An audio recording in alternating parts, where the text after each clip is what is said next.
Back. Hi, everybody. The learning doesn't stop, nor does the eating. So please keep eating. Really, I hope you had good salon sessions. And where we are now in the course of this, the arc of our event here, is you are at a lunch that is now about. We've talked about why we're doing this work, what we're doing, how to do it. Now, how do we engage two major constituencies who are not in this room?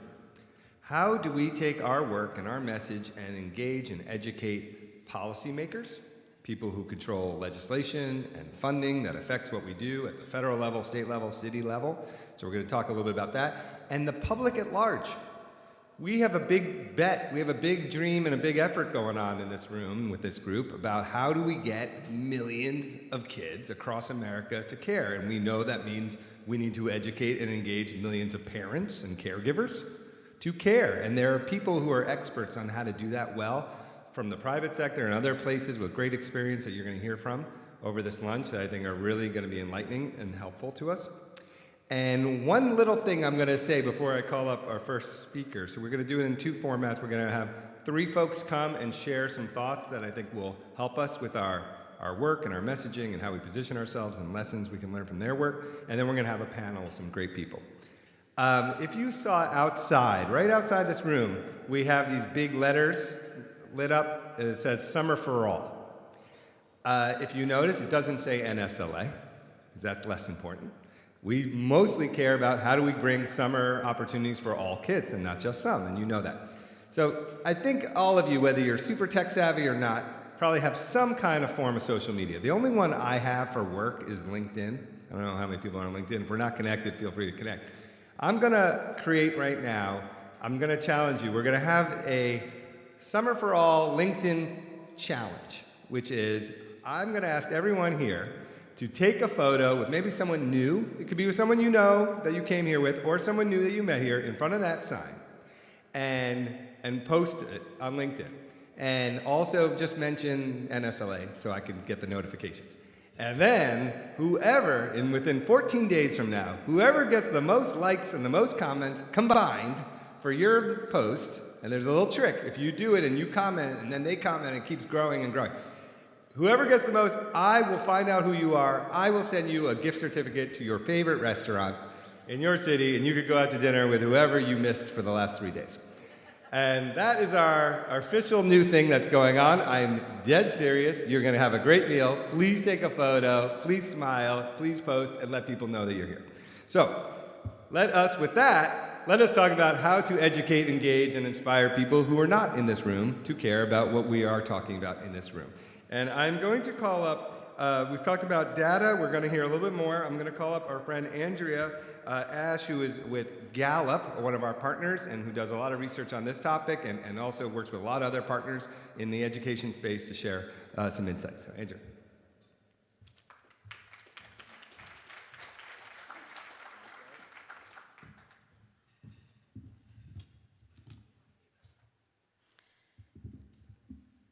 Hi, I'm Andrea. It's great to be here with you all today. I'm a senior researcher at Gallup, and I'm happy to share today some findings that we've developed as part of two reports that have come out with NSLA in partnership also with the American Camp Association and the School Superintendent Association. So the first report is sharing the perspectives of parents of K-12 students. The second is district leaders, and I'm hoping both of these can kind of set the stage for understanding and thinking about the diverse perspectives the public might hold, important education stakeholders might hold, as we think about those good policy solutions. First, I'll share some of the parent data and then district data, some of the areas where they might connect or disconnect, and then finally, I'll pull back a little bit and share some other kind of background information from what we've collected at Gallup. In this study of over 6,000 parent perspectives, we were able to generate this estimate that confirms just how enormous the impact of summer learning really is. So about half of children, over half of children in the US participated in a summer learning program in 2023. We were asking parents in 2024 to look back for this one. That's an estimated 30 million youth and their families who are impacted by these programs. What's going on with that other 45%? We wanted to know more about the barriers facing them in trying to get into summer learning programs, but also from that 55% who are attending at least one program, is there anything that they're missing out on that they would like to be a part of? Overall, so this is out of all parents, 48% told us they had to either limit or forego summer programming for their children. And the number one reason for that was cost. 2/3 of parents said that the cost of the program being too expensive, a lack of funds, was one of the top 3 reasons why their child could not participate in the program that they hoped for. And if you take 2/3 of half, that means that 32% of children across the US are not participating in a summer learning program because of cost. Other barriers that the parents mentioned were scheduling conflicts, not being aware of programs until after they had already happened, and interest. I mentioned we have some findings from district leaders as well, and I just wanted to share a couple of those high-level findings with you all here. We were really excited to be able to get some data points that showed how important these programs are to district leaders and just that high level of importance that's placed on summer learning.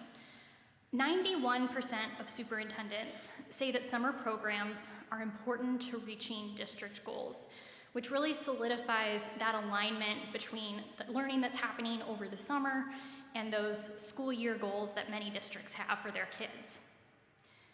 There's also a lot of funding support behind this. So I know the timing is important. This data was collected in the spring of 2025 going into that summer.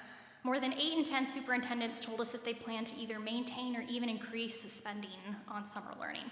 So there's a high amount of interest out there and support in the face of other challenges.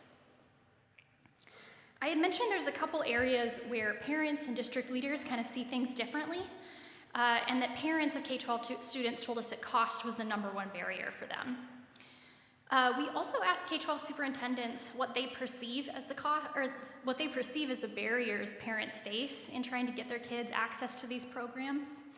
And although cost was in the list of the top 5, it was very far down the list. So whereas 2/3 of parents told us that cost was a barrier to participation, only 14% of superintendents thought that it was one of the top 3 reasons that parents might cite as a barrier. I think this kind of gives us a sense of when we're thinking about the myriad stakeholders that are involved in trying to approach policy, everyone has their own perspectives they're bringing to the table and perhaps also their own blind spots. And of course, parents and superintendents might be thinking of different types of learning and summer opportunities, and keeping each of those in mind is important. Another area where we saw a little bit of disconnect is in the goals for summer learning. I also think this is an area, rather than a disconnect, you could also think of it as broadening the types of benefits that we think of with summer learning. So K-12 superintendents, not surprisingly, are thinking a lot about academic skills. 83% are thinking of academic skills as one of the top 3 benefits for their students in those summer learning programs. Academics actually didn't make the top 5 for parents. It's right below this, but the top 5 for parents start with having fun and making and being with friends. I don't think it's that parents don't care about the academics, but it did make me think of this study that we have recently at Gallup. We track the impacts of the COVID pandemic still at this time. And in the most recent installment, we had some data showing that parents said that the most negative impacts for their student are regarding social skills and mental health. So 42 and 44% of parents said those are negative impacts on their students that are still lingering because of the COVID-19 pandemic. So I think that parents who are, and academics were on that list, they were just below mental health and social skills. If parents have that at top of mind, it makes sense why they're also thinking about those benefits that summer learning can provide. Before I wrap up, I just wanted to share maybe kind of a broader perspective of what's going on today with youth well-being. At Gallup, we have the Voices of Gen Z study, where we track 8 key measures of school engagement across time. We're in our 3rd year of doing that, and you can see here there's some good news. Things are ticking up a little bit. This is among middle and high school students across the US, and you can see the lines moving to the right, where yellow is our most recent. However, there's also some key areas where students are really lacking these opportunities to fully engage with their lives and their schoolwork. For example, 50% of kids can't agree with the statement, "At school, I get to do what I do best every day." And we think that's important because it's a measure of whether a kid gets to do something that they're good at, whether they feel like they're utilizing their strengths. 40% can't say that they are doing work at school that challenges them in a good way. And about 35% can't agree to the statement, "My teachers make me feel like my schoolwork is important." We are really working with organizations that are trying to move the needle in improving this engagement. We know it matters for outcomes now and in students' futures. And we see an enormous opportunity for many of these things to happen during those summer learning opportunities in places they don't have those same opportunities and experiences at school. I know that there are summer learning experiences where a student can finally have a chance to do something that they're really good at and do it frequently, or to connect with an adult who makes them feel like the thing that they're working on is important. And these here, these list of 8 are specific to school, but we use very similar language to measure Gen Z young adult engagement, not only in their work, but in their lives. So these statements really transcend the school walls. And I know you all know that those engagement experiences are so important, but we have data that backs that up as well. Students who have more of those engaging school experiences and engaging experiences at large are more likely to feel optimistic and prepared for their future. They react more strongly and say yes when we ask if they feel prepared for their future career after high school and for college. They're more likely to understand their purpose and even to be thriving overall, really amazing outcomes. As we're thinking about how to move the needle and help more kids reach that engagement, and also to reach those 48% of kids that currently are having to limit their summer learning participation because of some barriers, I'm excited to hear from the folks that will be up here soon and hear those new ideas and bold thinking that can help get us there. All of this data, there's a lot more behind it, so if you'd like to check this out, please check out these links or get in touch with me as well. Thank you.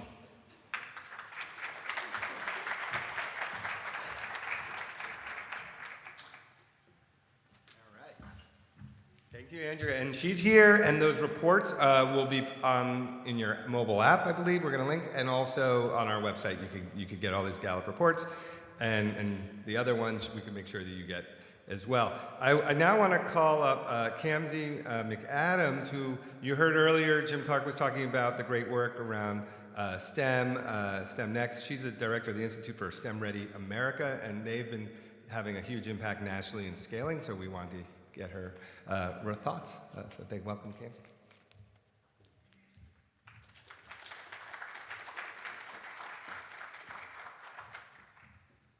Thanks. So I started doing this thing when my son was old enough to care that I do like the reverse picture. So like that guy's going to take a picture of me, but I take a picture of all of you. So I do a little video so that I can show my 7-year-old like, where was mommy? What kind of talk was she giving? So if you want to like smile or not be looking at your phone, that's fine, or you can wave or whatever. But so I'm just going to do a quick little just span of the crowd so that the folks at home know why I spent 2 days and 3 canceled flights trying to get to Alabama to come talk to all of you. So thank you so much to the folks at NSLA and of course Terry, who's sort of the mastermind behind a lot of things.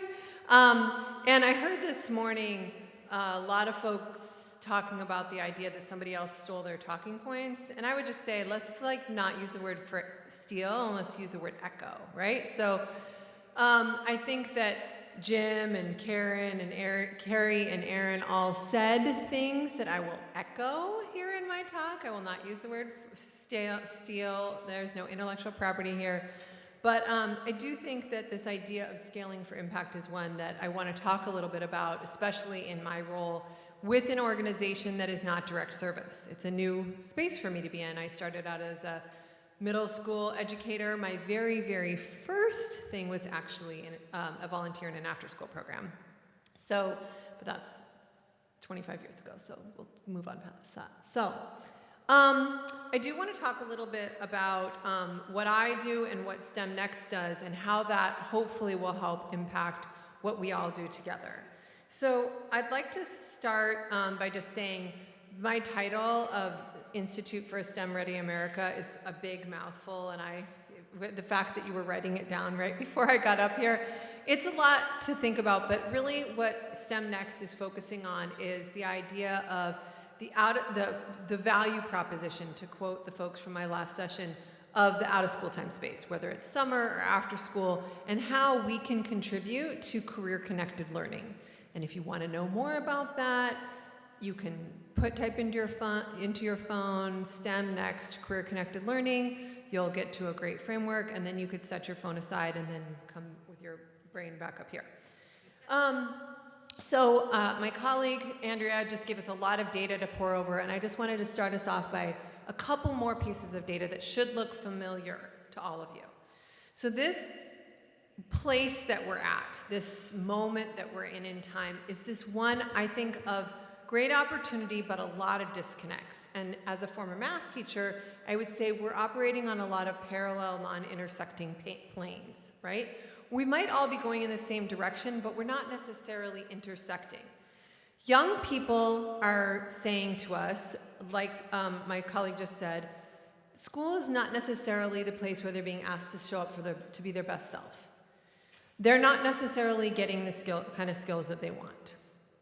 We aren't necessarily raising our hands for the career-ready part of college and career-ready that we all got so excitedly behind back in the early days of next-gen science standards or Common Core, when we were all like, yeah, college-ready, let's get everybody up, let's increase the rigor.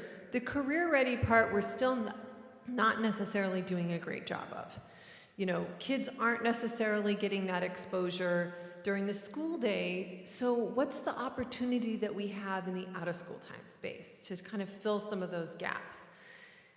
On the other side, the disconnect is that our employers are saying more and more and more skills matter, that it's about these durable skills. I will caution you, the same way to not say that you're stealing someone else's talking points, to not use the phrase soft skills. There's nothing soft about critical thinking and perseverance and coming on time to a job and making eye contact and being flexible and resourceful. Those are durable skills, right? These are things that are gonna matter no matter whether your job is servicing this luncheon or whether your job is servicing the space station, right? Those kinds of skills are the things that employers are looking for, and we aren't necessarily meeting that with our K through 12 school day environment.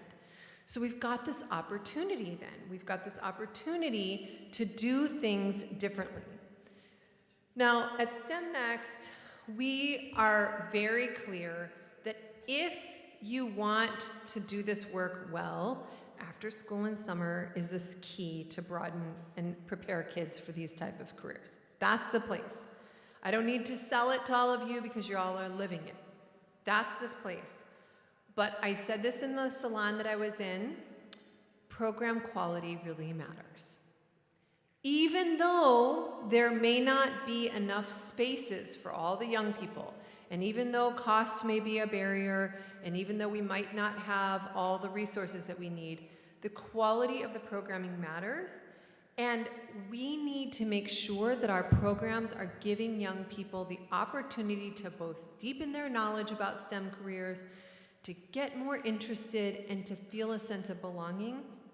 And I think that points to a need for shared standards, common sources of training, and support across this very broad and varied field of after-school and summer learning.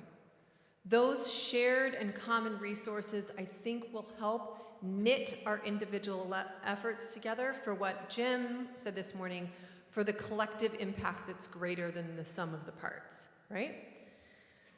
Now, for us at STEM Next, We are a national intermediary field building organization. What the heck does that mean?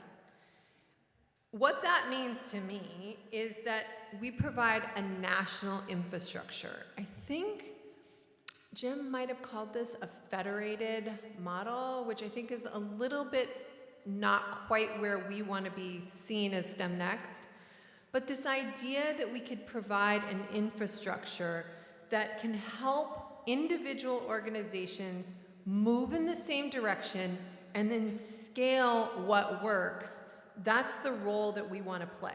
We want to play this role that every organization is out there doing their best work, working their best partnerships, collaborating, fundraising, and we want to help take that, scale it, and make sure that we're all going down the same path, that we're not going in these, non-intersecting parallel pathways that sometimes are all going in the right direction, but maybe it would be interesting if we could all kind of go have the trains leave the station at the same time. As we think about how we do that, how we do this, I think about the question that you get asked at every intersection of your life when you meet somebody new. Oh, what do you do?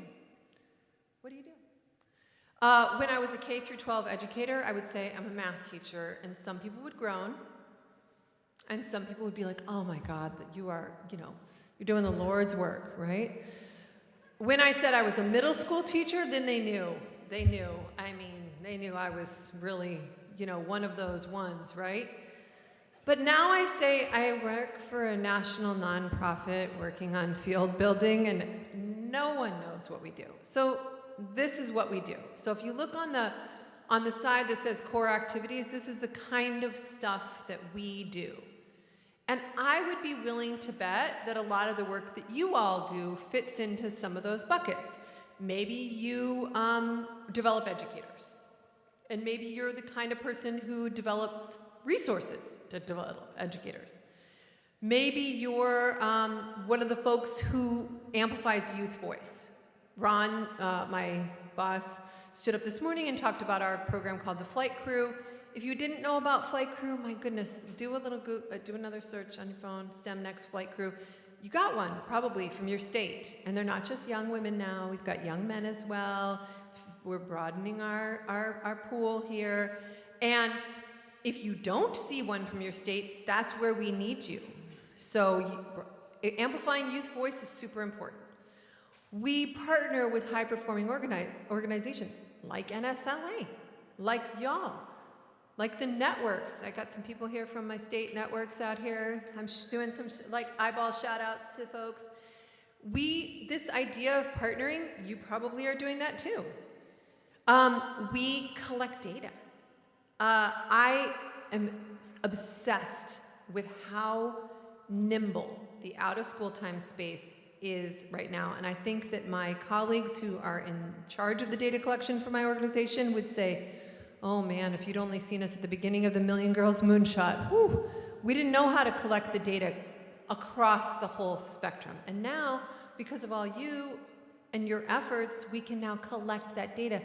Collecting our data is super important for us to be able to tell that consistent value proposition loaded phrase, which is after school and summer is where it's at. We don't need to only be funding K through 12. We need to be focusing elsewhere, and here's why. Here are the data points that point to this.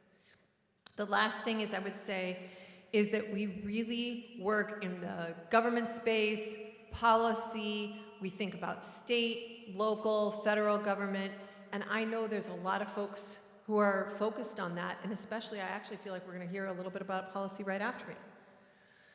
So the role of the intermediary is to take these pieces and knit them together. That's the role of our job. There's a lot of different intermediaries. Boys and Girls Club of America is an example of an intermediary. And SLA does a lot of this knitting together. But unlike what my very respected, hopefully new friend Jim said, we don't have 2 to 3 to 4 years to take the time to knit together all this work. We're in the middle of this work right now.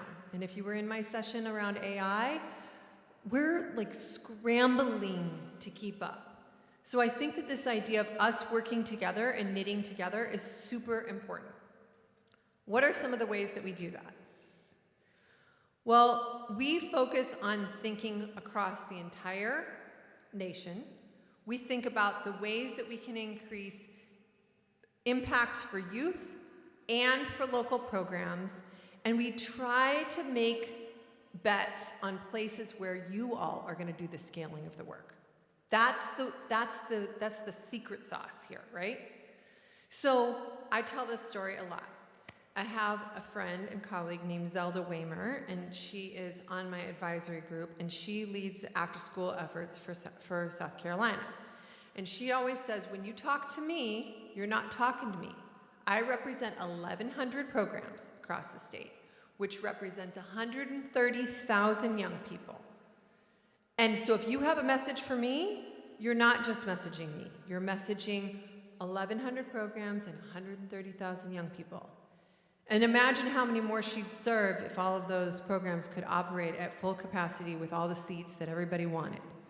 That's what's so special about working across networks with people like system-level leaders, because we can take a message, a consistent set of frameworks, a set of guidance, and then push that out to the field, and then y'all can take it to the people that you serve the most. In 2025, we released guidance to the field. We trained more than 3,700 after-school educators to put these strategies into practice. Our resources are things like the Career Connected Learning Framework. We'd love it if you would look that up. We released a playbook for bridging industry and out-of-school time partnerships. That was something that came up in my salon today. And we really want to make sure that as the needs of the field are articulated, that we are able to think, okay, how can we find the best examples of this and then turn it back around so you all can take it out and scale what you do best. The key, I think, here is, and what I've been learning as I go to more and more of these conferences and listen to more and more of you, is that what works in Alabama is not the same as what's going to work in Arizona. It's just not. There are elements that are consistent and that should be the same. We should demand the same kinds of program quality. We should offer the same opportunities for our out-of-school time educators. But we need to be able to make sure that the frameworks are malleable, that they're flexible, that they're customizable, that every PDF has the opportunity to edit, right? So when I think about the way that we can support you all in systems change, is that we can give these tools, give these resources, and connect you with the right partners. So one thing that came up in the salon that I was just in was, how do we know the right person to call at Lockheed Martin if we want to do something around space industry in Florida? And then somebody else said, why don't you call your local chamber? And then somebody else said, why don't you find your local economic, development person? These are the kinds of knitting together that is my favorite thing to do in my job and in my profession. It's my favorite thing to do, and it is the way we can knit this all together for scaled impact. So I think that the key words that I heard earlier from other people, whose words I'm going to echo, are partnering, collaborating, and building on the collective. At STEM Next, our role is to lift up the work of all of our partners and provide the resources to help guide everyone. And I hope that if you didn't know anything about STEM Next, that you do now. And you can scan on this QR code, you can go to stemnext.org, and you can continue to stay engaged with us. Our goal is to provide the connective tissue to a super complex system. I cannot understate how much nuance there is in this after-school and summer work. It is extremely powerful, the work that everyone is doing in their local areas. But the idea of a collective alignment tool, of someone to help with vision around STEM and relationship and shared learning, it's a privilege for me to be in this space and to be with all of you. I am so excited about the following discussions, and I'm also super apologetic that I literally walked in last night at the tail end of the dinner. Thank you so much, American Airlines and the snowstorm. And I'm leaving right after this lunch. But that doesn't mean it's the last time that you can connect with me. I am sure that all of my contact information is available in some crazy app or through Terry or through Aaron. But I am super eager to think about what we can do if we all work together for the collective good. Thank you so much.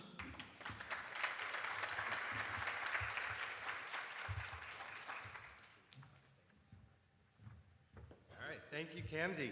And a lot to learn and a lot of information she shared will be again in your app. It will be followed up and shared. And if you want to connect with her, you'll definitely be able to. And now, what I find really interesting, we're going to introduce another person who couldn't make it because of weather, but she's joining us online, right, or on Zoom, is the parallel lessons. So we just heard what's been done around STEM, and now you're going to hear from Lisa Quigley, who has this great title. I think her title is like Director of Solving Hunger.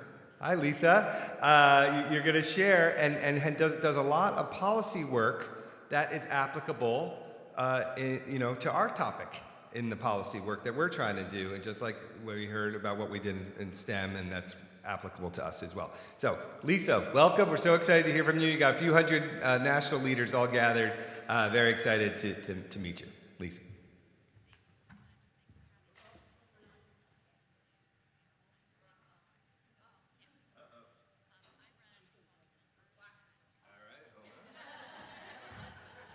All right, Lisa, we can't hear you yet, so we're going to start over. Sorry about that, but somebody will tell me when she's, we're going to try again.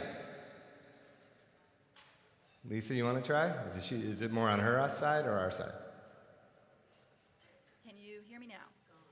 We could hear you. Wait, speak again. Sure. Can you hear me now? All right, we're going to try and turn up your volume, but we can hear you. Great. Everyone loves your glasses, by the way. Oh, thank you. Is this better? Can you hear me now? We got you. Yes. Great. So I run Solving Hunger at Tusk Philanthropies, and we pass laws in state legislatures to expand school meals to kids. Why? Because in one of the richest countries in the world, no child should go hungry. And because education dollars are essentially wasted if a child is hungry at school. School meals improve attendance, test scores, behavior, and graduation rate. And kids are happier. Now, this might scare people, but we do politics. We have spent $8.5 million in the last 9 years to unlock $6.8 billion in new money spent on hunger programs. Food is now provided on a daily basis to almost 5 million children who didn't get it before those bills passed. We have a 75% success rate using both 501c3 and 501c4 funds. We tailor our campaigns to political environments and political opportunities. Our focus on meals is during the school year, but there are lessons here that can help with summer engagement, especially if you are a funder seeking to get funding out of your state government. We sometimes work with statewide hunger organizations, but not always. We look for leaders of those organizations who are really connected and respected in their local communities, both grassroots, you can see the kids that are behind me, and also, and most especially, grass tops. We need leaders who are pragmatic and focused on one thing, which is getting kids fed in school. We don't typically work with groups that have multiple goals in one cycle, and we rarely work with groups that aren't willing to let us lead on the politics. Why should they let us lead on the politics, you might ask? Several reasons. First, we worked in politics on the inside for many years, so we understand elected officials and what they value. Our founder is a philanthropist and businessman, but he also served in high levels of state government and ran Michael Bloomberg's campaign for mayor of New York City. I worked in Washington on Capitol Hill for 30 years and ran winning federal campaigns everywhere between California and Tennessee. Our team has been around politicians for decades. Second, we understand the language that must be used to not turn off prospective legislative supporters. Nonprofits sometimes develop their own language and then everyone parrots that language. But other people in electeds don't have a clue what they're talking about. Our messaging has to be clear. Third, because we use C4 funds to hire top lobbyists, we know that they know the politics better than I do or any of the groups with whom we're working. The most mature and effective groups understand and appreciate that as well. The leaders of those groups are willing to try new things and not just execute the same campaign over and over and over again, getting the same bad result. We don't always win, but we spend on useful activities that seek to influence legislators. I will emphasize that our targets are governors and legislatures, not the public at large. I would also like to acknowledge that there are many fine national hunger groups with whom we frequently collaborate. These organizations have national reach, full-time staff in many states, and decades of presence in their communities. They lay the foundation and educate the public about the needs. We have none of these. Think of us as SEAL Team 6. We come in at the end when an effort that has been building for years has a reasonable path to victory. And then we spend money that most nonprofit organizations do not have. We fund contract lobbyists, pollsters, communication strategists, and we have media budgets to get school meal proposals over the finish line. That budget might cover digital trucks that run around the Capitol on a day of a key vote, or around the town square on the day of the Christmas parade when a key member's constituents will be out in force. Or that budget might fund radio ads in media markets just of the House and Senate leadership. With a budget, we can deploy the same tactics that the private sector uses to influence outcomes. Since the pandemic, 9 states are doing universal school meals, breakfast and lunch. 3 are doing universal breakfast. California, Colorado, Maine, Massachusetts, Michigan, Minnesota, New Mexico, New York, and Vermont are all universal meal states. And we ran or were involved in passage of half of those. Pennsylvania, Delaware, and Arkansas are doing universal breakfast, and we ran 2 of those campaigns. Governor Henry McMaster just recommended funding for universal breakfast in his executive budget, and if successful, South Carolina will become the 4th state to offer universal breakfast and the 2nd state in the South to implement a universal program. Arkansas, which has all the elements of a promising campaign, is a good case study, and I'll just emphasize the highlights and then conclude. First, we were attracted to any state that is moving toward expansion of meals. In the case of Arkansas, it was Governor Sarah Huckabee Sanders encouraging and signing the bill to have the state pay for reduced price meals. That same year, she became the first Republican governor to embrace summer EBT for kids. We had a leader in the governor's office.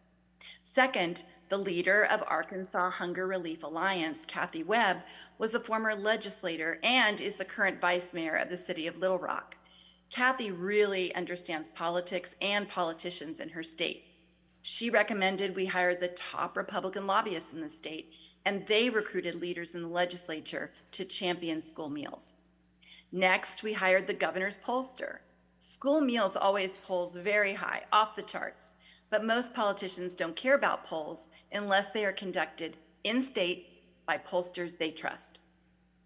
When the poll came back with overwhelming support from Republican voters in the state, and they're the only ones that really matter in such a Republican state, we knew who to give it to. In this case, we did not give it to the press, which we usually do. In this case, we quietly delivered it to the governor and legislative leaders. They saw the obvious. School meals were needed, popular, and they could run on supporting breakfast in their next election. Had we given it to the press, this legislature might not have been as inclined to do it, especially if well-meaning civil society groups had jumped all over it. In red states, we get more with honey than vinegar. So we run positive messages about breakfast through digital ads that geofence the Capitol. We also run trucks in key members' districts, thanking them for the work they've done to feed kids. Legislators rarely get thanked for what they do, and we started thanking Arkansas legislators the minute they passed the laws to pay for reduced price meals, which really set us up well for breakfast. We have the research on cost based on what other states are doing. When the Arkansas Department of Education got cold feet at the last minute, literally over the weekend before the funding bill was supposed to pass, we could reassure them that their new estimates for breakfast were too high. They were counting for every child, every meal, every day, which doesn't happen in the real world. In the end, universal school breakfast passed, and now 475,000 K through 12 students are guaranteed a free meal every morning. Finally, Arkansas has provided a wonderful permission structure for other states. I mentioned Governor McMaster of South Carolina. When he announced funding for breakfast in his state 2 weeks ago, he referenced Arkansas as a good model. The lesson is that you aren't operating in a silo. Knowing what's going on in other states and knowing which states will influence others is very important. South Carolina was not influenced on meals by California and New York. They were influenced by Arkansas.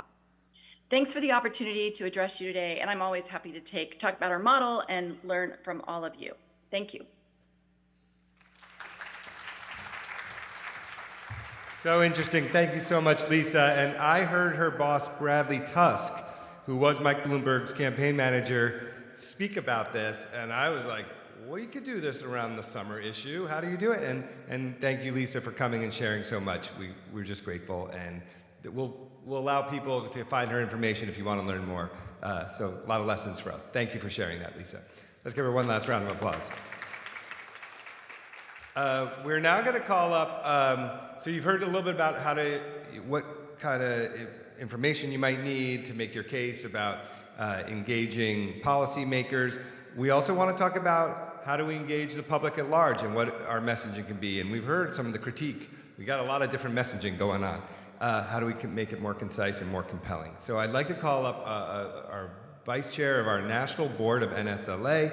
Some of you might be familiar with him, maybe you've talked to him. He's one of the most wonderful guys, very philanthropic and so committed to this issue. Reggie Love comes with a great background in politics, a great background in business and education, and he's going to moderate our next session about how do we take this forward and engage the public and policymakers.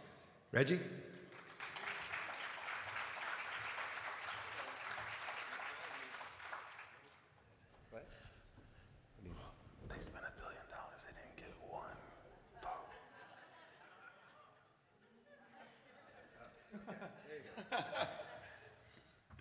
Thank you.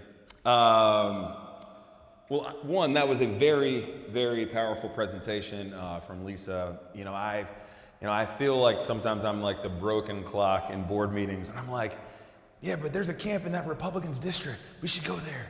Like, we should spend more time with people who aren't our friends all the time, because maybe they will be our friends. But I think you gotta have a conversation everywhere. And obviously that conversation may not be the same as you have at your own kitchen table. I spent time with some of the members from the Alabama State education team, and one of the questions that came up was, the idea of how do you talk about measurement? Some people use Common Core, they don't use it here, but they're still talking about reading and reading comprehension and math comprehension. So I think it's like a very interesting idea that Lisa brings. And so for this group coming up, I've got some really good friends. Dan Levy, who is also an NSLA board member, who is the Chief Marketing Officer for the Clear Channel Outdoor of Americas, and has had an amazing career in trying to figure out how to build campaigns and how to figure out how to make sure those campaigns are impactful and how that spin is working. I'm also going to bring up Todd Jacobson. Todd is a longtime friend. He's specializes in building public campaigns as well and coalitions, and also worked for one of my favorite organizations, which is run by a Duke alum, the NBA. He was the chief officer of sustainability, and you guys may know the NBA. They play a game, they distribute that product in almost 200 countries, so he knows a little bit about how to get a message that will resonate in, you know, different cultures, different communities, different languages. Now, I'm going to bring you guys to the stage.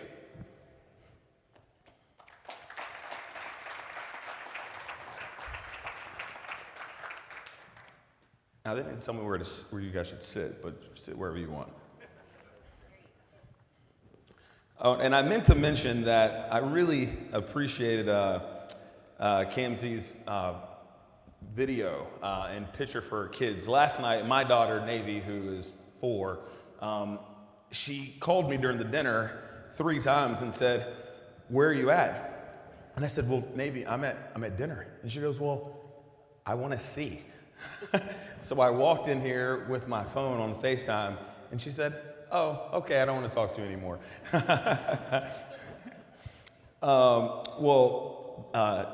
Dan and Todd, thank you again for being here, and thank everyone for making the trip here. Like, this is not close. Even if you live in Alabama, not close.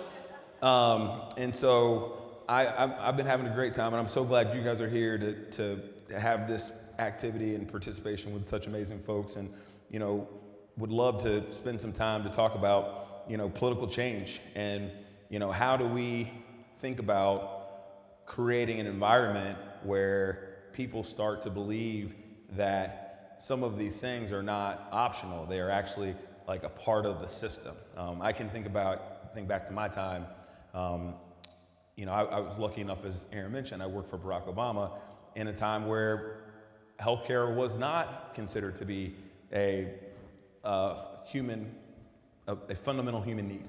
And that took, you know, and to Lisa's point, you know, he wasn't the first person to start that journey, right? Many people had worked and laid a lot of different grounds in order to get it done.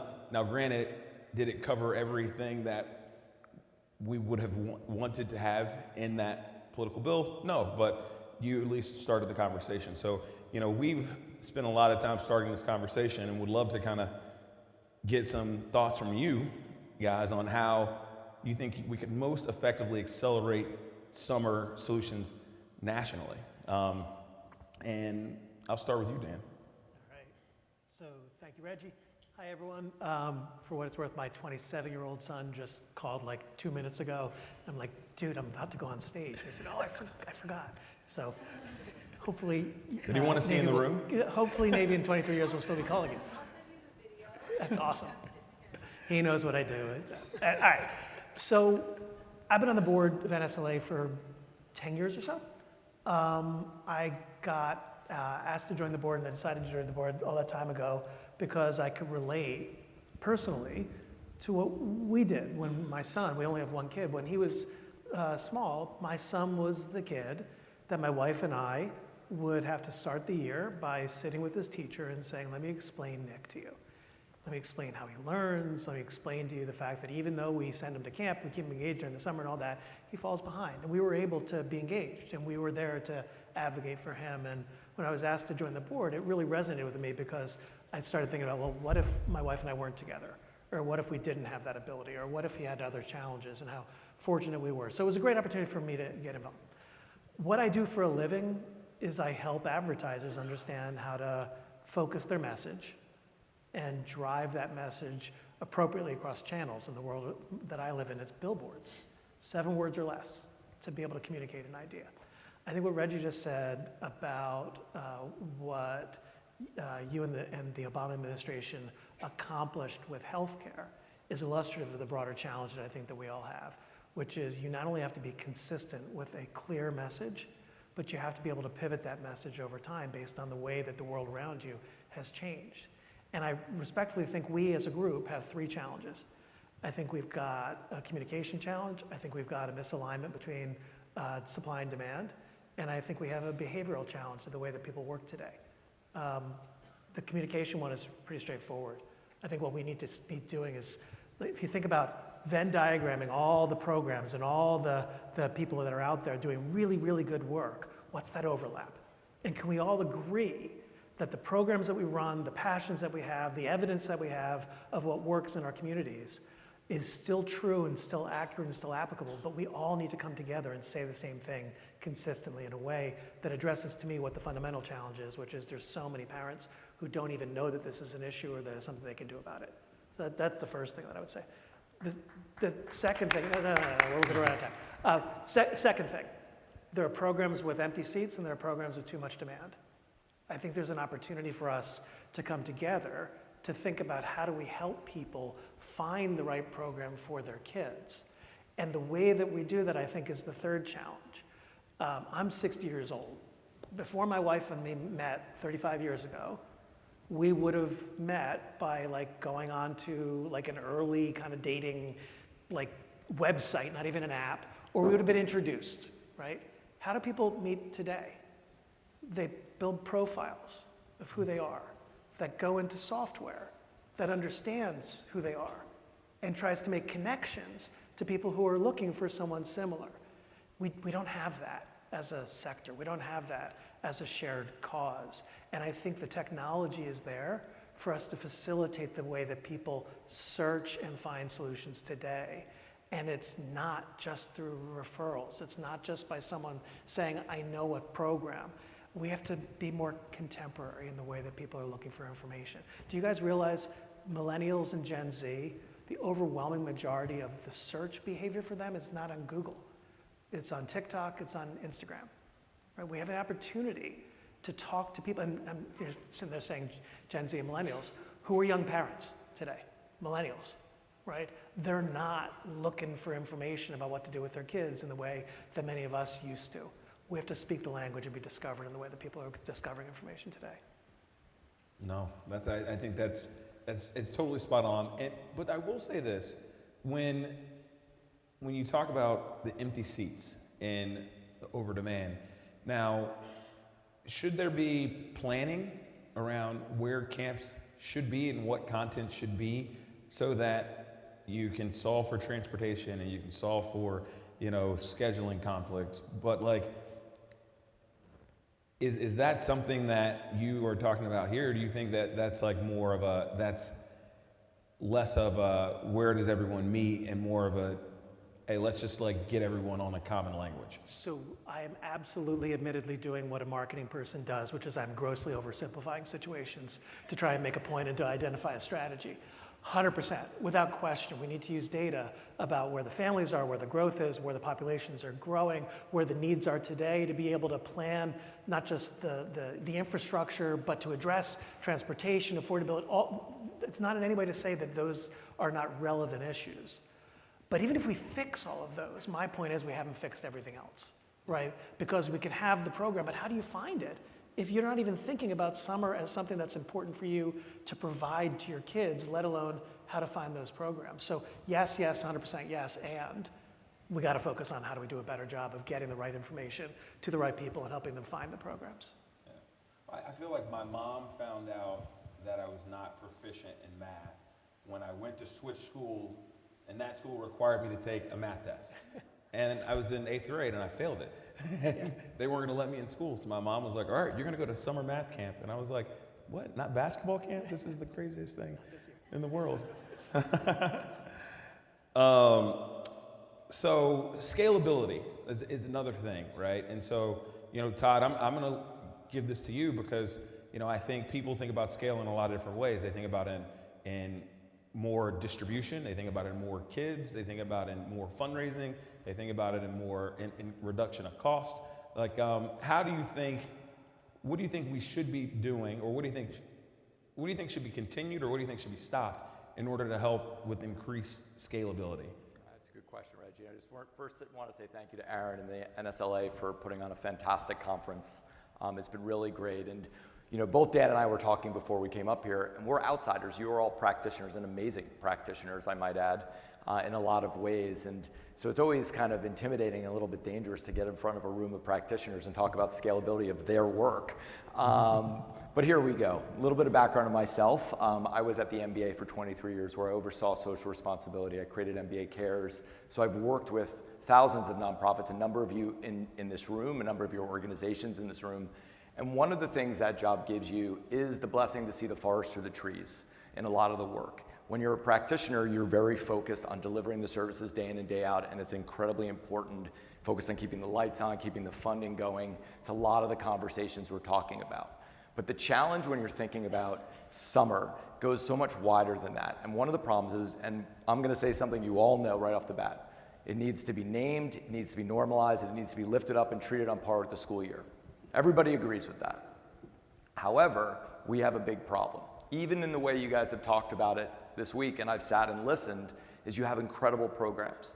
But a lot of the talk is about those only most at risk, right? And so what happens is this conversation, if you want scalability, becomes other people's problems to a lot of people outside of this room. And that's very tricky. And I'm not saying, obviously, when we're talking about economics and the division it costs, obviously those most that need the programs you're doing are the most valuable and needed. But when you're framing this issue to get it to the kitchen table, it needs to be something everybody thinks about. And the reality when it comes to the summer is that every parent in this room has had to deal with it at one stage or another, whether you have the resources or not. Your child is going to drop behind in some way, shape, or form. You're always seeking it out. Now that gap gets wider, right? So when we're talking about scalability, we need to reframe how we talk about it. It should not just be talked about as a deficit issue, of a social program issue, but as a social investment. It needs to be reframed not as a private burden, but a public opportunity, right? So when you're talking about scalability in campaign language, it is incredibly important that all of you collectively talk about this work as an opportunity. It's an opportunity in family and resilience.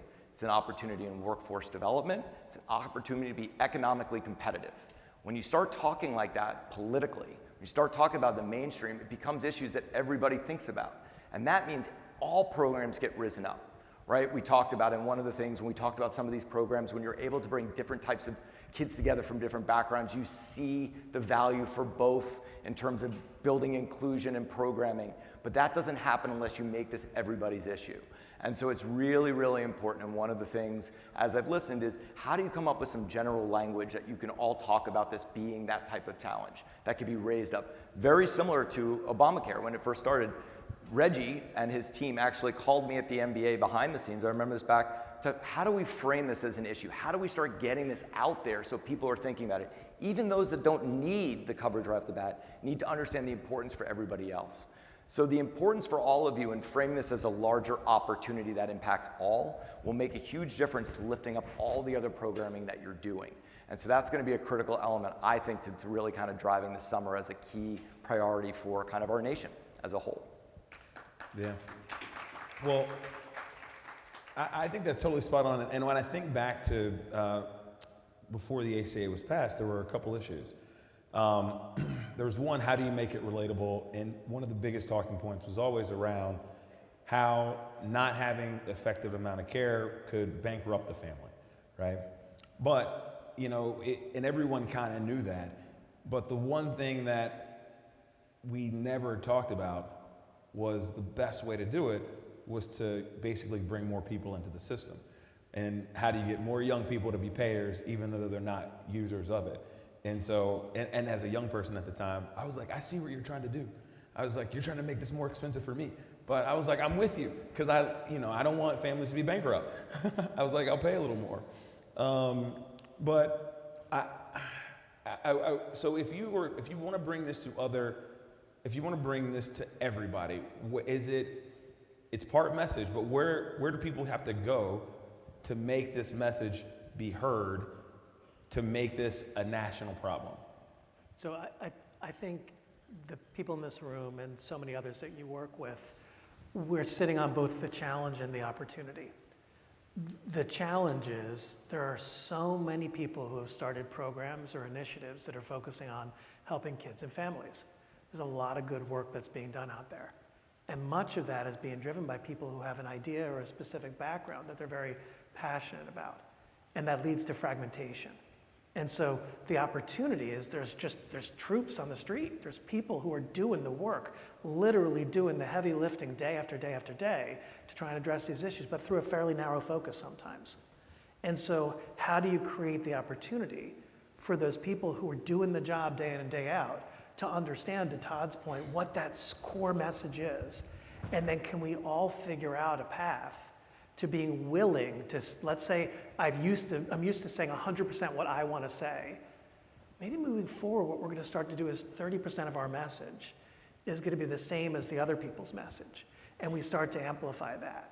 And I do think, and now I'm going to fully wear my NSLA board hat just for a second, there are funders in this room looking for ways to make an impact. And many of the funders have very specific focuses on what you're trying to address and what your mission is, what the requirements are for what you decide to fund.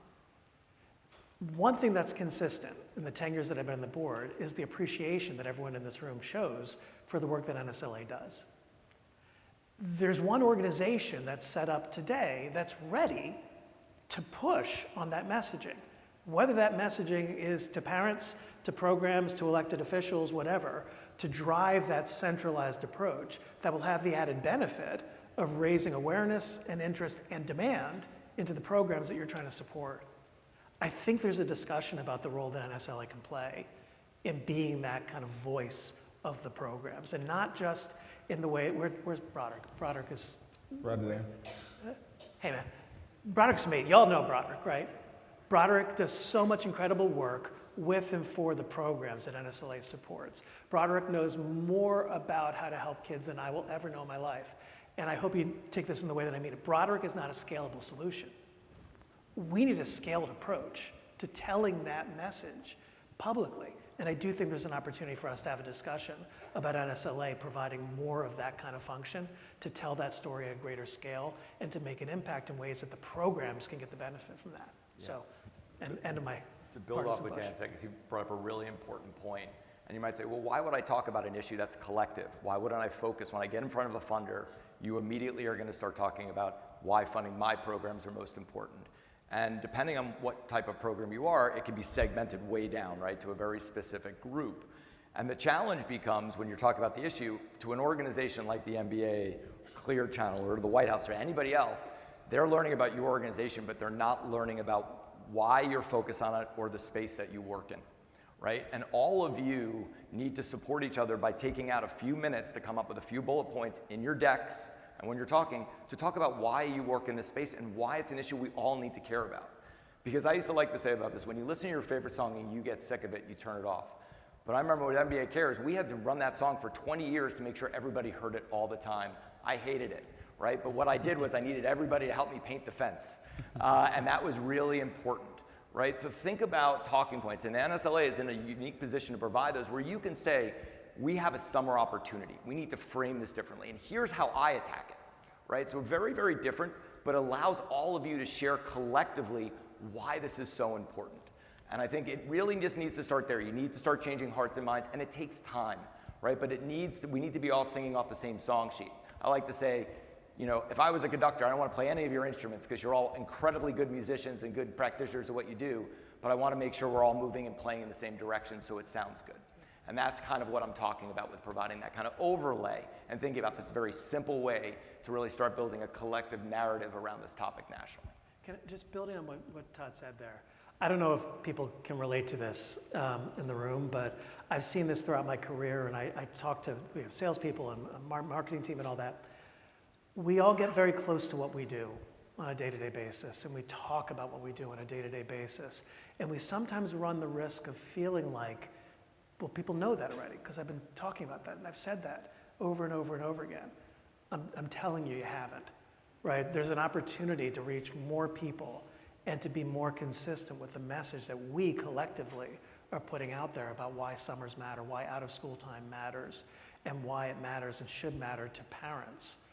I think there's an opportunity for us to build off of repetition as a real strength, even if we feel like, God, we've been just saying that for so long. There's a whole lot of people we haven't said it to. And administrations change, elected officials change. There's a need for us to not just continue to say it, but building on what Todd was saying, consistency. What is that core message? And let's all be saying that. So when Aaron gets in front of Congress, like he did a few months ago, talking about this, what he's saying is echoed by all of you when you're in your meetings, when you're in your office, when you're meeting with your partners, your funders. That, I think, is the biggest opportunity. And hopefully he called a lot of you before he went to meet in Congress. So I hope that happened. Well, we have a couple seconds here before this thing's going to wrap up. And I want to say thank you again to everybody. I'm going to give you guys a couple seconds to kind of come up with, if you could, have a first move in the next 90 days to sort of create a visible movement, what would that look like? And since you guys just gave long answers, and even though I'm not a panelist, I'm going to give you my answer. My answer would be anybody that is a provider and that has had someone at their place that now plays in the NFL, build an alumni base network to find all the people who have played in the NFL that went to camp. And the reason I say that is because of the top 100 shows that are watched in America, 80% of them are NFL games. You basically can touch the whole country if you can find guys that are in the NFL that'll talk about your thing or had that experience with you. Love that. I think it's messaging. I think a core focus on boiling down the value proposition of what we are all spending so much time and effort trying to achieve. Aaron and I have talked about this before, not calling them out as the best, but no kid hungry, 3 words, you get it. Very, very clear on what the mission is, what we're trying to achieve. And I think we're such a fragmented group of people who are all trying to do the same thing, the right thing. I think there's an opportunity for us to boil that down to something that's more scalable as a rallying cry. Yeah.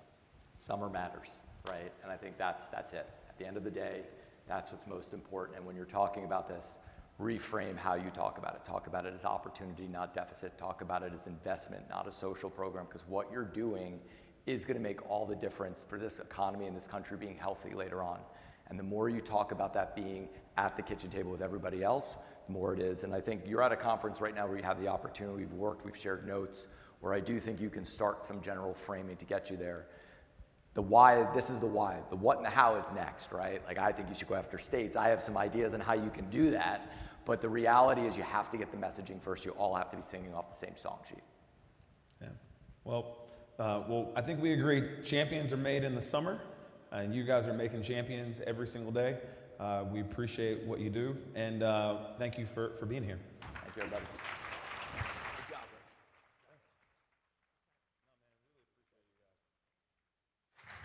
Thank you, guys. That was awesome. Thank you. Thanks, Dan. Thanks, Todd. Thank you, Reggie. All right. Thank you, Dan. Thank you, Todd. Thank you, Reggie. One more round of applause for them. Wow, we got a lot out of this lunch. I want to just share a couple housekeeping things and just to wrap this up. So one thing that I just took away, I hope you feel it, is we got a lot of momentum. We're on the last day, but this is like, where do we take this outside? I think there were a lot of lessons and strategies here. And so we have 2 things happening. We, at 2:30 in the Magnolia Room, you're invited, you're not forced, you're not obligated, but if you would like to join the session about giving ideas that should go into our Summer Solution Playbook, we would love you to come into that conversation, things you've heard in the last 2.5 days that you're like, hey, we got to make sure this gets included. That's going to be in just the Magnolia Ballroom at 2:30. It's just going to be an hour, 2:30 to 3:30. And then there's time for some more activities after that. And I also just want to take this moment because it's been listed elsewhere, but I just want to name, so please bear with me, because I want to read all the people who've given money to make this event happen and subsidize a lot of people to come here and have just been huge partners. So university instructors, STEM Next Opportunity Fund, the Kellogg Foundation, A Better Place Foundation, Kid Grit, Wallace Foundation, Tumble Home, Fort Lee, Metametrics, Safe Kids, Children's National, Gulf Distribution Company, Ralph Wilson Jr., huge investment in this event, Overdeck Family Foundation, Gates Foundation, JP Morgan Chase, Instructure, Waterford.org, AASA, New York Life Foundation, Brightbound, formerly American Student Assistance, obviously our friends at the Alabama State Department of Education, Arete Health from yesterday, Lavinia Group, huge partner and supporter, After School HQ, the Bloomberg Philanthropies, and the Mott Foundation. This is all the groups that believed in what we were doing here this week that helped us make it possible. Let's give them a huge round of applause and say thank you. And I'll say, there are a lot of people here who do this work who didn't have the budget to come. It's just not in, they're not allowed.